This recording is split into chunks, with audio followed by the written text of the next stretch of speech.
Vamos lá então? Vamos lá. Doutor Marcelo, estamos aqui dando início à nossa jornada pela antroposofia para entender as origens, onde estamos hoje e os planos que o futuro nos reserva. E você, como uma das melhores autoridades aí que eu conheço, pelo menos, sobre o assunto, eu gostaria que você nos introduzisse nesse mundo da filosofia e dos conhecimentos antroposóficos e, se possível, nos dar um preâmbulo histórico até de onde surgiu e como se constitui hoje no mundo a estrutura da antroposofia. antroposofia. Vamos lá. Eu acho que cabe dizer que a gente vai fazer isso para trazer depois conhecimentos da antroposofia para discutir saúde no mundo, medicina no mundo, medicamentos no mundo e principalmente focar no uso de drogas psicodélicas. Como é que o conhecimento da antroposofia e também do Ayurveda, a antiga ciência de saúde da Índia, até hoje bastante praticada na Índia, pode nos ajudar a compreender as formas adequadas de trabalhar com drogas psicodélicas e as formas que não são adequadas de trabalhar com as mesmas drogas psicodélicas.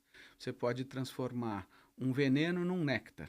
E isso tanto a antroposofia quanto a Ayurveda nos ensinam a fazer com um primor muito grande.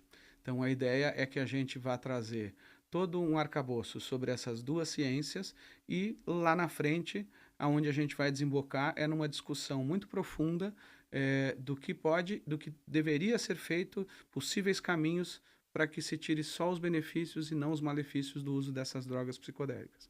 É isso, correto? Perfeito. Então, e aí como a gente... Só, perdão, mas deixar claro que isso vai ser uma série aqui dentro do podcast, que vai ter um número ainda indefinido de horas e episódios, até nós acharmos que já temos uma obra completa. É isso, a obra completa a gente não vai ter nunca. O Steiner escreveu 89 mil páginas. Eu acho que cada uma delas dá várias horas de conversa. Então, principalmente conectando as outras com as outras 89 mil. Então, é muita coisa. Então, vamos lá. Qual é o pano de fundo, então, não só focando no ponto que a gente trouxe, mas o pano de fundo da importância da antroposofia hoje no mundo? E como é que a antroposofia e a Ayurveda se conversam, porque vão ser as duas referências que a gente vai ter aqui o tempo todo. Tá? Eu chamo as duas de ciências espirituais. Então, quando eu quiser me referir à antroposofia e ao Ayurveda ao mesmo tempo, eu vou chamá-los de ciências espirituais. Eventualmente, outras linhas possam complementar o conhecimento da antroposofia, como, por exemplo, a teosofia, como, por exemplo, conceitos orientais, das tradições orientais, assim como, do lado do Ayurveda, a antroposofia é uma releitura do Ayurveda. Então, essas mesmas referências que podem existir orientais que amparam a antroposofia, podem amparar também o Ayurveda. Tá? Então, é isso. Mas, grosso modo, eu vou dizer que mais de 90%, talvez 95% do conteúdo que a gente vai tratar aqui vem da antroposofia e do Ayurveda. São só complementados por outras ciências espirituais. Então, primariamente, quando a gente estiver falando de ciências espirituais, é a antroposofia e o Ayurveda. Tá? Enfim, elas são equivalentes, a antroposofia e o Ayurveda, na sua visão? muito equivalentes. Assim, todas elas são... O Ayurveda é mais antigo, né? Muito mais antigo. Mas todas elas partem das mesmas... As duas partem das mesmas verdades espirituais. E essas mesmas verdades espirituais, elas foram trazidas num contexto, numa época, numa cultura, numa linguagem adequada para aquela época. E elas permaneceram no tempo com adaptações culturais também. Então, o Ayurveda até hoje é utilizado na Índia. A antroposofia, ela parte das mesmas verdades espirituais, dos mesmos métodos cognitivos para se formar uma ciência. E a gente vai conversar aqui o que é uma ciência espiritual, em oposição a uma ciência materialista. Como é que se forma uma ciência espiritual e como é que se acessam esses conhecimentos espirituais. E aí a linguagem da antroposofia é uma linguagem em que o Steiner procurou fazer uma releitura de todo esse conhecimento oriental, trazer toda a verdade que ele tem numa nova linguagem adaptada ao mundo ocidental. Então há uma conexão muito forte em tudo nelas. Diferentes momentos, diferentes linguagens, mas a mesma fonte. Esse é o ponto. E sempre que a gente estiver falando de uma ciência espiritual verdadeira, ela vai estar trabalhando com os mesmos métodos cognitivos e mesmos métodos de pesquisa e vai estar trabalhando com as mesmas fontes dessas verdades espirituais, que, adiantando um pouquinho, são as capacidades do ser humano de acessar conteúdos espirituais através da sua consciência, através do seu aparato físico, fisiológico, mente, corpos superiores para acessar esse conhecimento. E aqui a gente vai se debruçar para trazer tantos pontos de vista diferentes, talvez horas de conversa para explicar, por exemplo, o que é esse método cognitivo por diferentes pontos de vista, que eu acredito que ao final, para quem acompanhar toda a nossa série, vai ficar muito claro do que a gente está falando e a pessoa vai ter elementos suficientes para, a partir da sua forma de pensar, seja ela qual for, validar com a sua própria consciência aquilo que ela já tiver instrumentos para validar, deixar em stand-by aquilo que ela não tiver ainda instrumentos para validar e, eventualmente, refutar algumas coisas a partir do seu ponto de vista, que pode, ao longo do tempo, talvez mudar conforme ela transforme a sua consciência e conforme esses outros dois níveis se elevem, né? Aquilo que ficou em stand-by, uma hora eu acho que é capaz de ser validado por uma consciência superior, um pensamento que é aquela inteligência emocional, uma inteligência do coração, não só uma inteligência intelectual, só fazendo uma aproximação grosseira com a realidade psicológica do mundo, discussões psicológicas do mundo atual, mas validar num nível mais profundo do que simplesmente no intelecto. Então, as pessoas vão ter oportunidade de ir construindo uma escadinha e mesmo aquilo que for refutado em algum momento, pode ser que em outro momento seja validado, né? A ideia é compartilhar conhecimento. Compartilhar esse conhecimento, exatamente. Isso é uma coisa que... Desculpa. Não, faça a sua pergunta. Isso é uma coisa que me atraiu bastante quando eu pesquisei antroposofia pela primeira vez, que ela se autodenomina uma ciência realmente espiritual. Sim. Né? E que nós, em última análise, somos seres espirituais que apenas estão habitando, manifestados em uma realidade física. Perfeitamente. Foi bom que você acabou, sem a gente combinar nada, me dando um gancho aí interessante, que é o seguinte: por que é importante isso que a gente está fazendo? Por que eu estou aqui? Por que eu gostaria de dar minha colaboração, minha contribuição? E esse é um propósito, é algo que faz parte da minha missão de vida, faz parte do meu propósito de vida, que no fundo é crescendo com as pessoas ao meu lado. E compartilhar conhecimento é uma forma de crescer e porque a gente aprende muito quando a gente está interagindo com uma outra pessoa. Eu aprendo, você aprende, a gente cresce juntos. Por que é tão importante falar de antroposofia, falar de ciências espirituais? Porque a humanidade está literalmente numa encruzilhada. Eu digo que em muitos setores, muitas áreas da vida, a gente está dirigindo a 200 por hora em direção a um muro e está querendo acelerar mais e não percebe as consequências que estão ali na frente, que vai ser bater nesse muro a 200 por hora. Numa outra imagem, que é uma imagem mais filosófica e religiosa, nós estamos correndo a 200 por hora em direção a um abismo, que é um grande abismo espiritual, que existe invisivelmente, e a gente não está percebendo que a gente está correndo para esse abismo e está querendo acelerar mais e acha que está fazendo certo, e as consequências são consequências complicadas. E a gente já está vendo tudo isso na realidade, né? Então, a resposta é: por que é importante o que a gente está fazendo? Porque, na visão da antroposofia, e o Steiner tratava muito disso, a única solução para os atuais problemas da humanidade é o conhecimento da antroposofia. São os conhecimentos espirituais que a antroposofia cognizou. Outras ciências espirituais podem trazer com outra linguagem. A antroposofia, ela é muito adequada à forma de pensar do ser humano moderno. Ela é uma forma de pensamento e uma estrutura de conteúdo que é muito lógico, é muito racional, é muito didático. E todas as coisas, tudo está amarrado. tudo se conecta com tudo, você pode ver de diferentes prismas, e por isso ela se tornou poderosa, por ter essa linguagem adotada à forma de pensamento atual, que é uma forma lógico-racional. Então a gente não vai falar aqui de visões espirituais numa linguagem em que essas visões espirituais, ou uma forma de acessar conteúdos espirituais, não esteja totalmente orientada, estruturada sobre o ponto de vista de uma mente racional e intelectual. Então, esse é o grande mérito do Steiner. Quando você vai para os Vedas, para o Ayurveda, que tem origem nos Vedas, que são as escrituras sagradas indianas, você está falando da visão dos 7 rishis védicos que viveram aproximadamente 10 mil, 11 mil anos atrás. Eles acessavam o mundo espiritual com uma capacidade clarividente. E eles trouxeram isso não de uma forma racional, como o Rudolf Steiner trouxe depois na antroposofia, com o mesmo tipo de capacidade clarividente.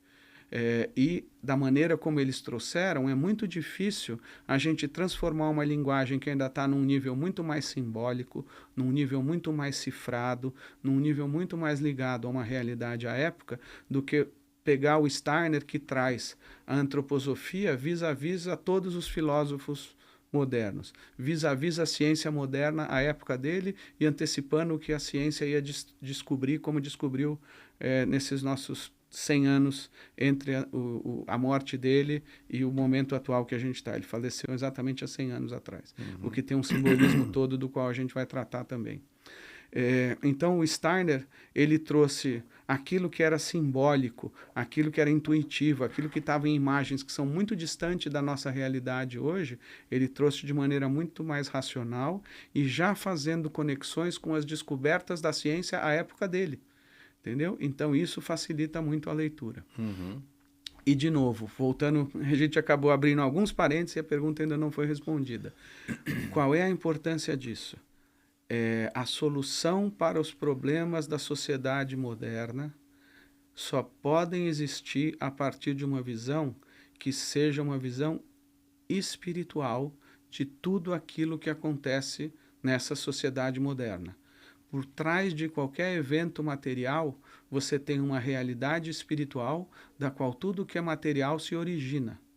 E você tem que procurar adentrar a camadas diferentes dessa realidade espiritual para que você consiga ter soluções verdadeiras para essa realidade material. Nas palavras de um outro grande mestre, que é o Maharishi Mahesh Yogi, da meditação transcendental, que é outra referência para mim. Eu, durante 3 anos, do ano de 2000 a 2003, eu trabalhei muito próximo dele, em 2 projetos que ele tinha aqui no Brasil.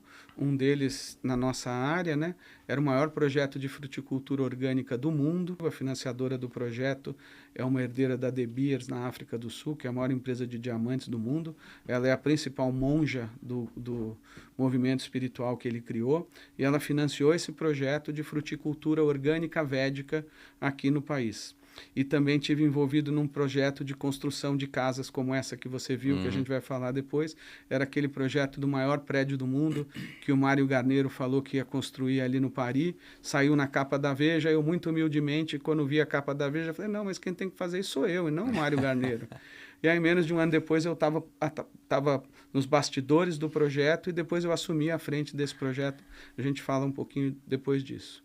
Mas o Maharishi, o que ele diz é o seguinte: ele fala que quando a gente faz a meditação transcendental, a gente atinge um 4º estado de consciência, que é esse estado onde todas as dimensões espirituais que a gente pode acessar estão presentes. E que a partir desta consciência transcendental, a gente pode ter uma solução para os problemas que estão no nível material da existência. Então, o que ele diz é: um problema não pode ser resolvido no mesmo nível em que ele foi criado. Você tem que estar pelo menos um nível acima para encontrar uma solução verdadeira para aquele nível. E eu trago sempre uma imagem matemática disso, que a gente tem, quando a gente aprendeu no colégio, os nossos sistemas de equações, você tem que, para você resolver um problema de 3 variáveis, você precisa de pelo menos 3 equações. E 4 variáveis, 4 equações. É assim que funciona. Então, você pode ter 2 equações e você tem uma resposta aqui. Só que você tem uma resposta que é ainda melhor, quer dizer, você pode ter aqui 10 respostas para a mesma equação nesse nível. E aí, quando você sobe um nível e adiciona uma equação, essas 10 respostas podem se restringir para 2 ou 3. E conforme você sobe os níveis, você vai ter aquela resposta que é perfeita, que é o que os Vedas chamam de ação correta. Estabelecido em yoga, estabelecido na sua consciência verdadeira, na sua consciência transcendental, desempenho e ação. Porque naturalmente você vai acessar todas essas diferentes variáveis, mesmo que através de uma intuição pura, para tomar uma ação mais correta. Então, esse é um exemplo de como a gente pode trabalhar com esse conceito de que as ciências espirituais são importantes, e o que o Steiner vai dizer na antroposofia é, com outras palavras, que a sociedade moderna só terá soluções verdadeiras para os seus problemas quando a antroposofia for amplamente aceita. Eu não acredito que ela vai se tornar mainstream, mas ela pode se tornar algo muito importante para influenciar o mainstream, ser considerada no mainstream hoje da ciência e de todos os desafios da sociedade moderna, e a partir da antroposofia a gente vai ter essas outras equações que vão nos dar um resultado mais próximo do melhor resultado, ou o melhor resultado, dependendo do nível que a gente atingir. Faz sentido? Nossa, muito sentido. E vai muito em linha com muitos temas que nós trazemos aqui no Trilha, né? Cobertos de outros vernizes, eu diria, vistos por outras lentes.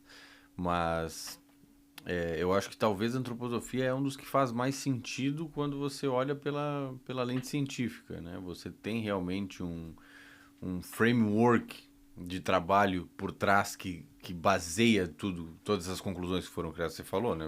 O Rudolf Steiner escreveu 89 mil páginas. Exatamente. Então existe toda uma base teórica por trás disso muito densa, que também é o caso da Ayurveda, né? Nós temos nos ensinamentos védicos de milênios atrás escritos, aí, compilados e repassados para as gerações futuras de muitas e muitas gerações milenares. Muitas e muitas gerações. Durante milhares de anos foi uma tradição oral, até que eles fossem codificados, os Vedas, e eles trazem uma linguagem que é um pouquinho hermética ainda, e que o Rudolf Steiner desfez toda essa linguagem hermética, fez uma releitura e está aí na nossa cara.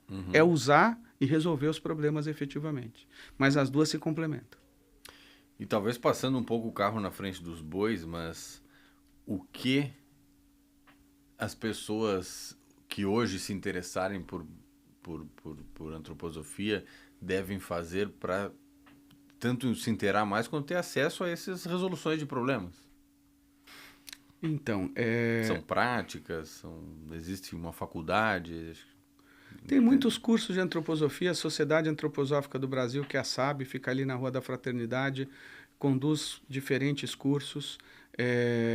A gente tem no Brasil, esses cursos são todos muito bons, é uma boa introdução para a antroposofia, mas é um caminho longo, porque você, para realmente compreender a antroposofia, você tem que desenvolver uma forma de pensar diferenciada, capaz de melhor elaborar conteúdos espirituais. E isso é um processo de transformação na sua consciência. Eu, em 2010, publiquei um livro chamado Muito Além de um Conto de Fadas, Tudo que Nossa Consciência nos Revela. E o que eu procuro fazer ali nesse livro é mostrar como eu, com uma visão completamente materialista da vida, sem nenhum conhecimento espiritual, sem nenhuma experiência mística, sem nenhuma experiência de contato, acesso à realidade espiritual, sem toda essa carga de leitura, de aprendizado, pessoas que têm um desenvolvimento espiritual muito grande, como é que a minha consciência se transforma de uma consciência materialista para uma consciência que gradualmente vai passando a desenvolver também a capacidade de lidar e considerar lidar com conteúdos espirituais e considerá-los para ter uma visão de mundo mais ampla, mais completa, para enxergar uma realidade mais verdadeira a partir disso e a partir daí agir de forma mais assertiva. É um processo, pode demorar 1 década, pode demorar 2, 3 décadas, pode demorar uma vida, pode demorar várias vidas, como é o normal, tá? enfim. Então, não é, esse é um caminho de conhecimento que é uma jornada iniciática. Você não vai só estudar antroposofia para adquirir conhecimento. Numa jornada iniciática, o próprio estudo da antroposofia vai acabar te expondo a situações em que o que você estuda, você acaba validando com algumas experiências que acabam surgindo no seu caminho como consequência do estudo da antroposofia. A gente tem um termo religioso que é a providência divina. Uhum. A providência divina é capaz de criar na vida de quem estuda conteúdos espirituais verdadeiros experiências reais, práticas, de acesso a coisas fora do que a mente materialista considera apenas como a realidade material, para que essa consciência vá se transformando. Conhecimento mais experiência igual novo nível de consciência. Uhum. Então essas coisas acontecem, é uma jornada, tá? O estudo da antroposofia.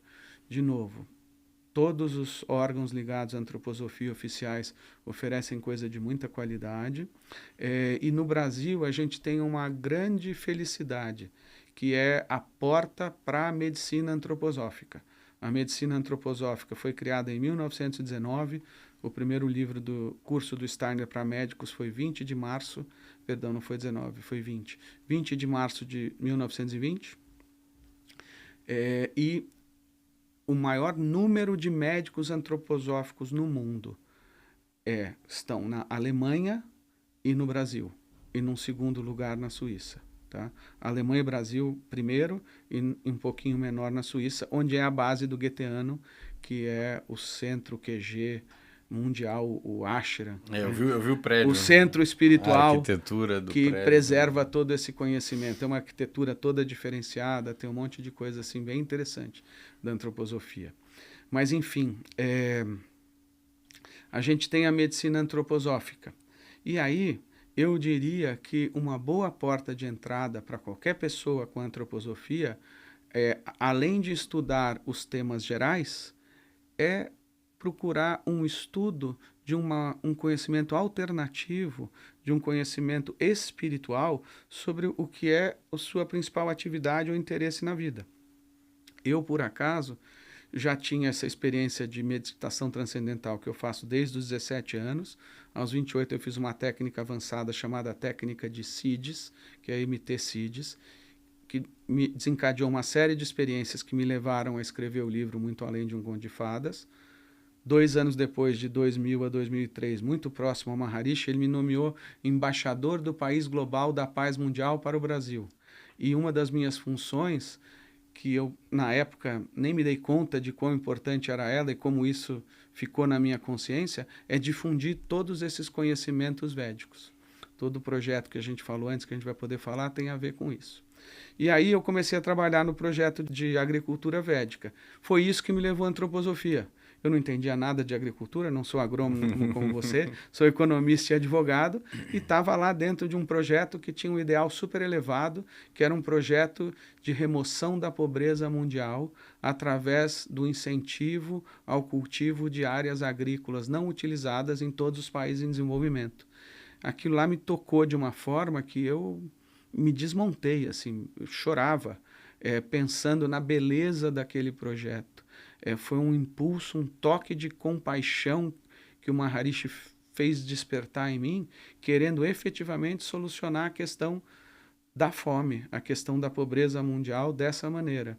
E embora seja um projeto super ambicioso, interagindo com alguém com a consciência tão elevada quanto a dele, a minha consciência, por o pouquinho que ela se conectava com a consciência dele, me fazia perceber que aquilo fazia todo sentido, que aquilo era possível e que aquilo era importante.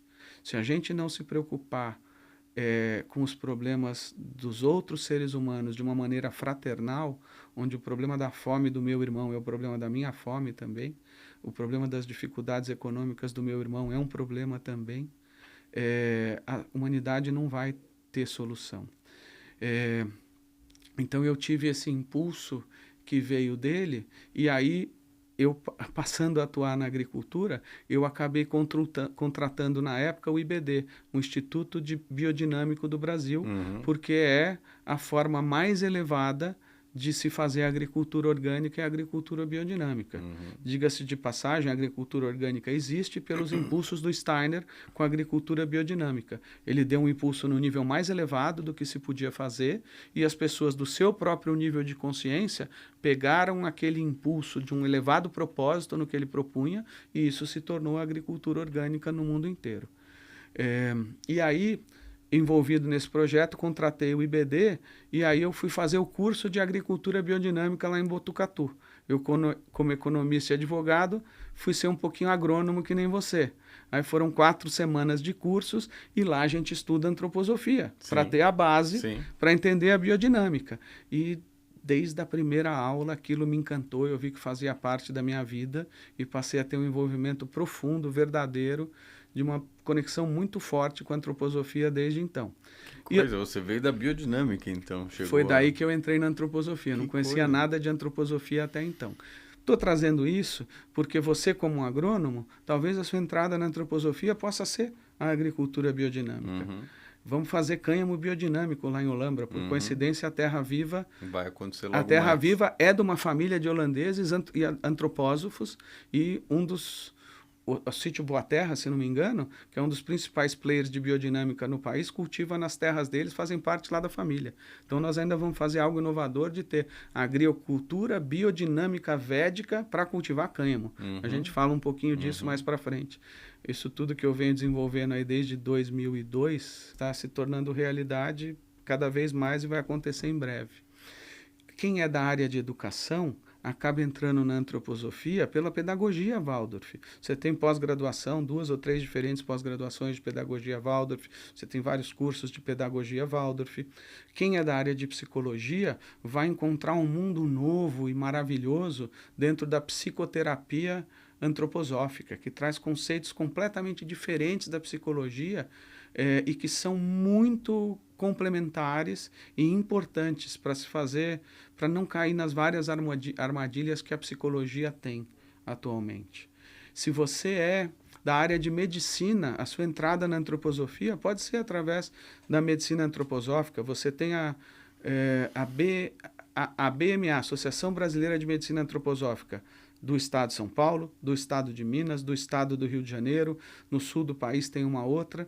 Então, existe uma organização muito bem estruturada para que as pessoas da área de saúde, São Paulo é exclusivo para médicos, mas nos outros estados, para profissionais de saúde, essa pós é aberta. É uma maneira de você ter acesso, conhecer a antroposofia dessa maneira. Se você é da área de negócios, você pode participar das iniciativas de consultoria, de uma visão diferenciada para as corporações, para as empresas, para as organizações produtivas no mundo. Você tem um grupo, uma empresa chamada Adigo, você tem uma série de consultores, coaches antroposóficos na área de negócios que podem ajudar muito uma empresa de diferentes formas. Hoje eu estou bastante encantado com o trabalho do José Luiz Ferreira, que foi consultor da OnixCan, né, da empresa de cannabis que eu presido hoje, fundei e presido hoje. E o Zé Luiz criou uma metodologia para trabalhar toda a dinâmica das corporações ou das empresas através do estudo das polaridades e identificar as polaridades numa empresa nas relações humanas e ver como através da polaridade você passa por um processo depois de transformação e depois de sedimentação de um novo conhecimento, uma nova estrutura, novas relações. Então, você tem muitas portas que são essas iniciativas sociais que o Steiner criou. Tá? E por que estou trazendo isso também?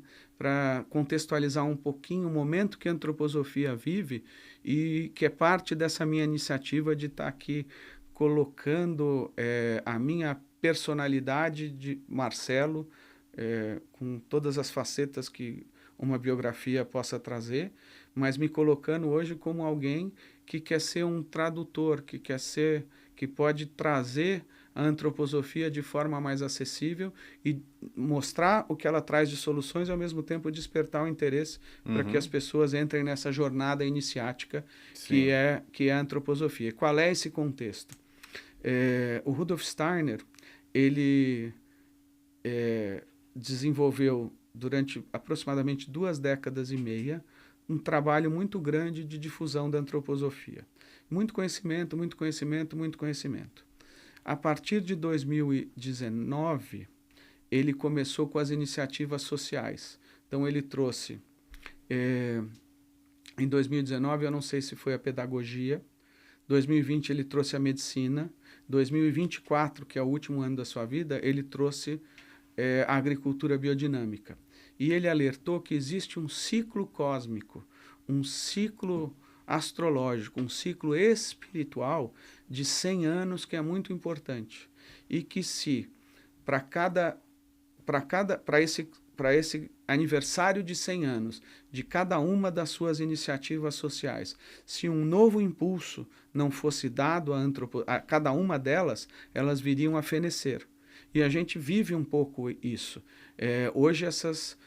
Hoje a pedagogia não cresce, hoje a agricultura biodinâmica não cresce, hoje a medicina antroposófica não cresce. Por quê?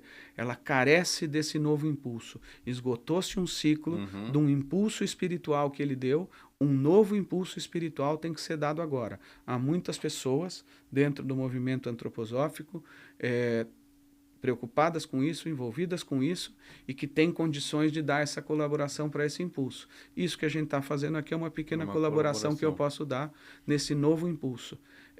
O Steiner, menos de um ano antes de falecer, no que se chama de... vou chamar aqui de Assembleia de Natal, pode ser que o nome Assembleia seja outro que me fugiu agora, que foi no dia 23 de dezembro de 1923, ele, com outras palavras, ele disse que a antroposofia, que é uma ciência esotérica, com S, que trata das coisas interiores, que trata das coisas espirituais, ela teria que se tornar o conhecimento mais esotérico possível, mais exterior possível, mais disponível dentro de todas as estruturas do nosso mundo, como ele é organizado hoje, da sociedade, das ciências e tudo mais. Então é dentro desse impulso que hoje eu e outras pessoas da antroposofia estamos engajados. A gente vê que é preciso dar esse novo impulso. E o que a gente está fazendo aqui vai ser um pouquinho disso. Não, exato, eu acho que esse é o nosso objetivo maior. Trazer em primeiro lugar, trazer um informativo, acho que para as pessoas, mas com esse intuito que você falou de ajudar o movimento a mover-se ou amplificar-se, eu acho que seria... difundir esse conhecimento para que ele tenha mais capilaridade em diferentes estruturas sociais, em diferentes áreas da vida. A forma de transformar esse conhecimento sobre coisas espirituais, em algo disponível é inseri-lo dentro do contexto do que existe na nossa sociedade como ela está. Entendeu? Vamos ver a polaridade, há sempre uma polaridade entre o espiritual e o material. A gente pode com isso passar por um processo de transformação e chegar na síntese de um novo conhecimento que a partir da polaridade traga uma visão mais unificada de tudo. Perfeito. Entendeu? Acredito que esse seria o nosso episódio de introdução ao tema. Nós estamos já... Preciso cortar aí para você atender outros compromissos. Mas o que você diria que é talvez a coisa mais interessante que a antroposofia trouxe para a sua vida, pensando nas pessoas que estão olhando esse episódio como uma introdução, para que tenham curiosidade de ver toda a série do que nós vamos falar aqui a partir de agora? São muitas coisas, mas o principal é que através da antroposofia a gente pode entender o que nós como seres humanos fomos no passado e o que a gente teve de oportunidade de desenvolver em encarnações passadas, o que é essa história espiritual do desenvolvimento da humanidade, o que é a história do desenvolvimento do pensamento humano, da biografia humana, dos povos, das diferentes culturas. A antroposofia vai nos contextualizar para tudo isso, olhando para o passado para chegar até hoje.